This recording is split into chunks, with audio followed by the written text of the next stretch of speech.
2019 ఎన్నికల సంగ్రామంలో పోలింగ్ తేదీ దగ్గర పడే కొద్దీ చిత్తూరు జిల్లా గంగాధర నెల్లూరు అసెంబ్లీ సెగ్మెంట్లో పొలిటికల్ హిట్ మరింత పెరిగింది. సిట్టింగ్ ఎమ్మెల్యే నారాయణ స్వామి మరో అవకాశం కోసం గట్టిగా పోరాడుతున్నారు. తెలుగుదేశం పార్టీ తరపున మాజీ మంత్రి గుమ్మడి కుతూహలమ్మ తనయుడు హరికృష్ణ బరిలోకి దిగారు. వైఎస్ఆర్సీపీ నాయకత్వం సిట్టింగ్ స్థానాన్ని కాపాడుకోవడమే లక్ష్యంగా పావులు కదుపుతుంటే రాజకీయ వారసత్వాన్ని రక్షించుకునేందుకు టీడీపీ అభ్యర్థి సర్వశక్తులు ఒడ్డుతున్నారు. ఈ ఇరువురి నడుమున జనసేన అభ్యర్థి సైతం సత్తా చాటుతూ ప్రచారంలో దూసుకుపోతున్నారు. చిత్తూరు జిల్లాలో SC reserved assembly segment Gangadhara Nellore Vepanjeri నియోజకవర్గం రద్దయ్యాక 2009లో గంగాధర నెల్లూరు అసెంబ్లీ సెగ్మెంట్గా ఏర్పాటైంది. 6 మండలాల పరిధిలో గంగాధర నెల్లూరు నియోజకవర్గం ఉంది. వెదురుకుప్పం, కార్వేటి నగరం, పాలసముద్రం, జీడి నెల్లూరు, శ్రీరంగరాజపురం, పెనుమూరు మండలాలు ఈ నియోజకవర్గం పరిధిలోకొస్తాయి. ఈ సెగ్మెంట్లో మండలాల వారీగా రాజకీయ పార్టీల బలాబలాలు మారుతూ ఉంటాయి. ఇప్పటివరకు 2 సార్లు ఎన్నికలు జరిగాయి. 2009లో తొలిసారి ఈ నియోజకవర్గం నుంచి సీనియర్ ఎమ్మెల్యే మాజీ మంత్రి గుమ్మడి కుతూహలమ్మ కాంగ్రెస్ అభ్యర్థిగా విజయం సాధించారు. రాష్ట్ర విభజన అనంతరం మారిన రాజకీయ సమీకరణాల నేపథ్యంలో గుమ్మడి కుతూహలమ్మ తెలుగుదేశం గూటికి చేరారు. 2014 ఎన్నికల్లో టీడీపీ అభ్యర్థిగా పోటీ చేసిన కుతూహలమ్మ వైసీపీ అభ్యర్థి కె నారాయణస్వామితో పోటీపడ్డారు. నారాయణస్వామి సిట్టింగ్ ఎమ్మెల్యేను ఓడించారు. గంగాధర నెల్లూరు నియోజకవర్గంలో ప్రస్తుతం 3వసారి ఎన్నికలు జరుగుతున్నాయి. చిత్తూరు పార్లమెంట్ పరిధిలో ఉండే గంగాధర నెల్లూరు నియోజకవర్గంలో మొత్తం ఓటర్ల సంఖ్య 2,75,000. వీరిలో పురుషులు 1,75,000 వరకు ఉన్నారు. మహిళా ఓటర్ల సంఖ్య 99,000. ఈ నియోజకవర్గంలో ఎస్సీ ఓటర్లు అధికంగా ప్రభావం చూపిస్తూ ఉంటారు. ఆ తర్వాత బీసీ, ఓసీ ఓటర్లు సైతం నిర్ణయాత్మకంగానే ఉన్నారు. గంగాధర నెల్లూరు నియోజకవర్గంలో వ్యవసాయమే ప్రజల జీవనాధారం. చెరకు, వరి, మామిడి పంటలు ఎక్కువగా పండిస్తూ ఉంటారు. ఎస్ఆర్పురం, కార్వేటి నగరం మండలాల్లో గ్రానైట్ క్వారీ పరిశ్రమలున్నాయి. ఇక్కడి గ్రానైట్ రాళ్లు విదేశాలకు సైతం ఎగుమతవుతూ ఉంటాయి. నియోజకవర్గం తమిళనాడు సరిహద్దు ప్రాంతం కావడంతో ఇక్కడ ఎక్కువగా తమిళ సాంప్రదాయాలు కూడా పాటిస్తూ ఉంటారు. సరిహద్దు తమిళ గ్రామాలతో సంబంధాలు కూడా ఉంటాయి. ఈ నియోజకవర్గంలో ఉన్న ప్రధాన సమస్యల్లో సాగు, తాగునీరు ఇబ్బంది కీలకమైంది. చాలా గ్రామాల్లో తాగునీటి కోసం తీవ్ర ఇబ్బందులు పడుతున్నారు.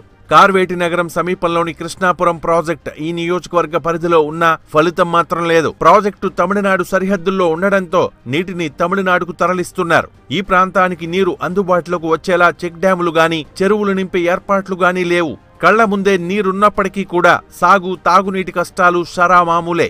పారిశ్రామికంగా సైతం ఈ నియోజకవర్గం పెద్దగా అభివృద్ధి సాధించలేకపోయింది. పోలింగ్ తేదీ సమీపిస్తోన్న తరుణంలో ఒక్కసారిగా గంగాధర నెల్లూరు నియోజకవర్గంలో రాజకీయాలు వేడెక్కాయి. ప్రధాన పార్టీల అభ్యర్థులు ప్రచారంలో దూసుకుపోతున్నారు. అధికార టీడీపీ నుంచి ఈసారి గుమ్మడి కుతూహలమ్మ తనయుడు గుమ్మడి హరికృష్ణ బరిలో ఉన్నారు. మాజీ మంత్రి కుతూహలమ్మ రాజకీయ వారసునిగా మొదటిసారి ఎన్నికల్లో పోటీ చేస్తున్నారు. తనయుడి విజయం కోసం కుతూహలమ్మ రాజకీయంగా పావులు కదుపుతున్నారు. హరికృష్ణ సైతం జోరుగా ప్రచారం చేస్తూ ప్రజల్లోకి వెడుతున్నారు. చంద్రబాబు చేపట్టిన సంక్షేమ పథకాలను చూసి టీడీపీని ఆశీర్వదించాలని కోరుతున్నారు. అసెంబ్లీ అభ్యర్థిగా హరికృష్ణ గారిని మరి అందరు కార్యకర్తలకి నేను విజ్ఞప్తి చేసుకున్నాను. ముందు ఏ విధంగా నన్ను ఆశీర్వదిస్తూ అదేవిధంగా హరికృష్ణని కూడా అట్లే విధంగా ఆశీర్వదించి సైకిల్ గుర్తు మీద ఓట్లు ముద్రించి ఈ నియోజకవర్గానికి తెలుగుదేశము శాసనసభ్యుడిగా గెలిపించాల్సిందిగా నేను అందరికీ కూడా విజ్ఞప్తి చేస్తున్నా. మన రాష్ట్రం వేరైన తర్వాత ఈ రాష్ట్రంలో ఎలాంటి ఆదాయం లేకపోయినట్టు కూడా ఈరోజు ముఖ్యమంత్రిగా చంద్రబాబు నాయుడు రావడం, రాష్ట్ర రాజధాని బ్రహ్మాండం నిర్మించడం కావచ్చు, ఈరోజు మన రాష్ట్రంలో ఎంతో డెవలప్మెంట్ యాక్టివిటీస్ కావచ్చు, ఎన్నో ప్రాజెక్టులు కావచ్చు, మరెన్నో ప్రాజెక్టులు కానీ ఇలాంటి ఎన్నో కార్యక్రమాలు చేపడుతూ మంచి మంచి పనులు చేపడుతూ ఈరోజు నిస్వార్థంగా ఆయన పనిచేస్తున్నాడు. ఈరోజు పేదవాళ్ళ దృష్టిలో పేదవాళ్లకు నిజంగా ఆయన ఆరాధ్యంగా చూస్తున్నాం. ఎందుకంటే 200 రూపాయల పెన్షన్ కూడా 2,000 రూపాయల పెన్షన్ చేయడం, దీనివల్ల కొన్ని వేలాది మంది నిరుపేదలు కూడా ఈరోజు 3 పూట్ల తిండి తింటున్నారంటే అది నిజంగా చంద్రబాబు నాయుడు గారి యొక్క కృషి ఫలితం. ఈరోజు ఆయన ఏం చేశాడు కదా, ఆయన వల్ల ఏం లాభం అనేది కాదు, మనం ఆలోచించాల్సింది. రాష్ట్రం ఎంత సర్వతోముఖాభివృద్ధితో ముందుకెళ్తా ఉంది, దాన్ని కూడా మనం దృష్టిలో పెట్టుకోవాలి. ఈ ఆంధ్ర రాష్ట్రము విభజన జరిగిన తర్వాత మనం ఏకాకై ఒక కట్టుబట్టలతో ఆంధ్ర రాజధాని కూడా లేకుండా మనం ఇక్కడ ఈ ఆంధ్రగడ్డ పైన మనం పరిపాలన ప్రారంభించినప్పుడు ఈ తెలుగుదేశం ప్రభుత్వం చాలా వరకు ఆటుపోట్లకు గురై మిత్రపక్షం కూడా ఎన్నో విధాలుగా అది ఎన్నో సహాయాలు చేస్తానని ఇంకా వచ్చి ప్రత్యేక ప్యాకేజీ ఇస్తానని చెప్పి ఇవ్వకపోయినా కూడా తనకున్న వనరులతోనే అత్యద్భుతంగా దాన్ని అందిపుచ్చుకునేసి ఈరోజు నెంబర్ 1 స్థానంలో ఈ దేశంలో ముఖ్యమంత్రి మనల్ని నిలబెట్టడం, మన ఆంధ్ర రాష్ట్ర గౌరవాన్ని నిలబెట్టడం అనేది సామాన్యమైన విషయం కాదు. ఆయనకున్న ఆధునిక సాంకేతికతను ఆయన చక్కగా వినియోగించుకొని ప్రతి ఒక్క రంగంలో కూడా దాన్ని తీసుకొచ్చారు వినియోగంలోకి. ఓటర్ల ఫీలింగ్ ఎలా ఉన్నా అధికార టీడీపీలో మాత్రం వర్గపోరు తీవ్రమైంది. గంగాధర నెల్లూరు టికెట్ కోసం మాజీ ఎమ్మెల్యే గాంధీ గట్టిగా ప్రయత్నించి విఫలమయ్యారు. కొంత అసంతృప్తితో ఉన్నారు. టీడీపీ నేత చంద్రారెడ్డి భార్య తనూజ సైతం గట్టిగా ప్రయత్నించారు. టికెట్ దక్కకపోవడంతో చంద్రారెడ్డి వర్గం అసంతృప్తిలో ఉంది. గాంధీ, తనూజ వర్గాలు టీడీపీ అభ్యర్థి హరికృష్ణకు ఎంతవరకు మద్దతు ఇస్తాయో అనేది గుబులు రేపుతోంది. ద్వితీయ శ్రేణి నేతలు అధికారంలో ఉన్నా తమ పనులు ఏమీ చేయలేదని అలకబూనారు. వీటన్నిటినీ చూస్తుంటే కేడర్కు ముచ్చెమటలు పడుతున్నాయి. జగన్మోహన్ రెడ్డి సీఎం కావాలని జనాల్లో కూడా అనేక రకమైనటువంటి ఆలోచనలు చేసుకుని ఈ చంద్రబాబు నాయుడిని ఓడించి అతనికి ఇచ్చినటువంటి అలివిలేని హామీలు ఒకటి కూడా అమలు పరచకుండా జనాలను మోసం చేసిన దానివల్ల జనాల్లో ఒక మార్పు అనేది వచ్చి మనకు నిజమైన నాయకులు కావాలి, నిజమైన పరిపాలన కావాలి అనే ఉద్దేశంతో నారాయణ స్వామి గారి యొక్క నిజాయితీని ఈరోజు బహిర్గతంగా జనాల్లో నిలబెట్టి ఈరోజు ప్రస్తుతం ఉన్న సీఎం గత 2014 ఎలక్షన్లో సుమారు 613 హామీలిచ్చి ఒకటి కూడా పరిపూర్ణంగా పరిష్కారం చేయలేదు. కాబట్టి ఈరోజు ప్రజలు ప్రస్తుతం ఉన్న సీఎంను నమ్మే పరిస్థితుల్లో లేరు. ఖచ్చితంగా నవరత్నాలను సీఎం అయితే మన జగన్మోహన్ రెడ్డి సీఎం అయితే ఖచ్చితంగా నవరత్నాలు అమలు చేస్తే ప్రతి పేదవాడికి, ప్రతి కులము, మతము, పార్టీ ఏ సంబంధం లేకుండా ప్రతి ఒక్కడికి లబ్ధి పొందే విధంగా నవరత్నాలని సృష్టించాడు. కాబట్టి ఈ నవరత్నాలు మనం అందరం పేదవాడు పొందాలంటే జగన్ సీఎం కావాలి. వైఎస్ఆర్సీపీ అభ్యర్థిగా సిట్టింగ్ ఎమ్మెల్యే నారాయణస్వామి మరోసారి పోటీ పడుతున్నారు. గత ఎన్నికల్లో ఆయన టీడీపీ అభ్యర్థి కుతూహలమ్మపై 20,000కు పైగా భారీ మెజారిటీతో గెలుపొందారు. ఈసారి కూడా అదే ధీమాలో ఉన్నారు. రాజకీయంగా ఎంతో అనుభవం ఉన్న నారాయణస్వామి మరోసారి పాగా వేసేందుకు వ్యూహాత్మకంగా ముందుకు పోతున్నారు. టీడీపీలో ఉన్న అసంతృప్త నేతలకు గాలం వేస్తున్నారనే టాక్ ఉంది. చాలా మండలాల్లో తాయిలాల పంపిణీ కూడా జరిగిపోయిందనే చర్చ నడుస్తోంది. వైఎస్ జగన్ చరిష్మా, నియోజకవర్గం ప్రజల్లో తనకున్న గుడ్ విల్ తో ఈసారి కూడా వైఎస్ఆర్సీపీ జెండా ఎగరేస్తామనే ధీమాలో ఉన్నారు నారాయణస్వామి. నారాయణస్వామి గారు సమితి పెట్టుకునేటప్పుడు కూడా అందరికీ ప్రతి ఒక్క మనిషికి అతను శాఖశక్తి లేకుండా 4 మండలాలు అన్ని విధాలా సహాయం చేసినాడు.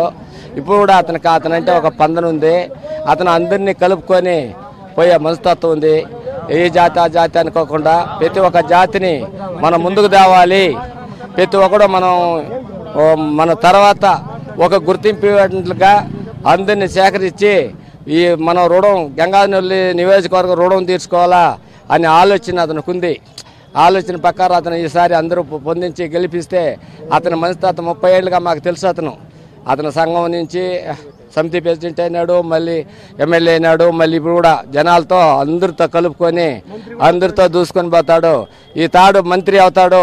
ప్రస్తుత ఎన్నికల్లో గంగాధర నెల్లూరు కాంగ్రెస్ అభ్యర్థిగా డాక్టర్ నరసింహులు బరిలో ఉన్నారు. ప్రత్యేక హోదా కావాలంటే కాంగ్రెస్ అధికారంలోకి రావాలంటూ ఆయన జనంలోకి వెళుతున్నారు. అధికార టీడీపీ, విపక్ష వైఎస్ఆర్సీపీలకు ధీటుగా జనసేన సైతం తన అభ్యర్థిని రంగంలోకి దించింది. కార్వేటి నగరానికి చెందిన యుగంధర్ జనసేన కూటమి అభ్యర్థిగా పోటీ చేస్తున్నారు. గతంలో కాంగ్రెస్ అభ్యర్థిగా పోటీ చేసిన అనుభవం యుగంధర్కు ఉంది. ఈసారి జనసేన నుంచి తన అదృష్టాన్ని పరీక్షించుకుంటున్నారు. ప్రజలు మార్పు కోరుకుంటున్నారని, ఖచ్చితంగా ప్రజలు జనసేనకు మద్దతిస్తారనే ధీమాతో ప్రచారం చేస్తున్నారు. ఈ జనసేన పార్టీ మేనిఫెస్టోలో ప్రజలందరికీ ఉపయోగపడేటువంటి అభివృద్ధి సంక్షేమ కార్యక్రమాలు ఎక్కువగా ఉన్నాయి. ఇందులో ఏ పార్టీ కూడా, ఏ రాజకీయ పార్టీ కూడా ఇంతటి ఘనమైనటువంటి మేనిఫెస్టోని విడుదల చేయలేదు. చాలామంది 600కి పైగా పాయింట్స్ ఉన్నాయి అందులో. కొన్ని పార్టీలు అయితే 1000కి పైగా వాగ్దానాలు చేస్తున్నారు. ఇవన్నీ నెరవేర్చబడేటివి కావు. కానీ పవన్ కళ్యాణ్ గారు ఒక్కరు మాత్రమే ఉన్న తక్కువ మేనిఫెస్టోనిచ్చి ఎక్కువ అభివృద్ధి చేయాలనేటువంటి ఉద్దేశంతో వ్యవసాయ రంగంలో కానీ రైతులకి 60 సంవత్సరాలు పైబడిన సన్నకారు చిన్నకారు రైతులకి 5,000 రూపాయలు పెన్షన్ ఇవ్వగలిగితే ఆ ప్రభుత్వం కానీ ఆ ప్రజలు సుభిక్షంగా ఉండగలుగుతారు. రైతుల క్షేమాభివృద్ధి కోరి పవన్ కళ్యాణ్ గారి నిర్ణయం తీసుకున్నారు. మేము మేనిఫెస్టోని ప్రజలకు తీసుకెళ్లేటప్పుడు వారి దగ్గర నుండి లభించేటువంటి మంచి స్పందన, ఆ స్పందనకి మాకు చాలా ఉత్సాహంతో మరింత రెట్టింపుతో పనిచేస్తూ ఉంటాం. మేము ఏమంటే దాదాపు దాని మీద చెప్పుకోదగిన విషయాలు ఏమంటే, ఒక ఇంటికి 2,500 నుండి 3,500 వరకు రేషన్కి బదులుగా మహిళల ఖాతాలో జమ చేయడము, తర్వాత నెల నెల గ్యాసులు ఇవ్వడము చాలా మంచి ఆలోచన. 2 నెలలకు ఒకసారి గ్యాస్ ఇవ్వడం అని చెప్పేది. బీజేపీ సైతం తమ అభ్యర్థిని గంగాధర నెల్లూరు ఎస్సీ రిజర్వ్ నియోజకవర్గంలో బరిలోకి దించింది. పి రాజేంద్రన్ ఆ పార్టీ అభ్యర్థిగా పోటీ పడుతున్నారు. పైకి బహుముఖ పోటీ కనిపిస్తున్నప్పటికీ ప్రధానంగా టీడీపీ, జనసేన, వైఎస్ఆర్సీపీలే నియోజకవర్గంలో గట్టిగా తలపడుతున్నాయి. ఈ త్రిముఖ పోటీలో అంతిమ విజేత ఎవరన్నది తేలాలంటే మే 23 వరకు ఎదురు చూడాల్సిందే. మదనపల్లిలో మారుతున్న రాజకీయ సమీకరణాలు ఏం చెప్తున్నాయి? వివరాలు వచ్చిన బ్రేక్ తర్వాత చూద్దాం.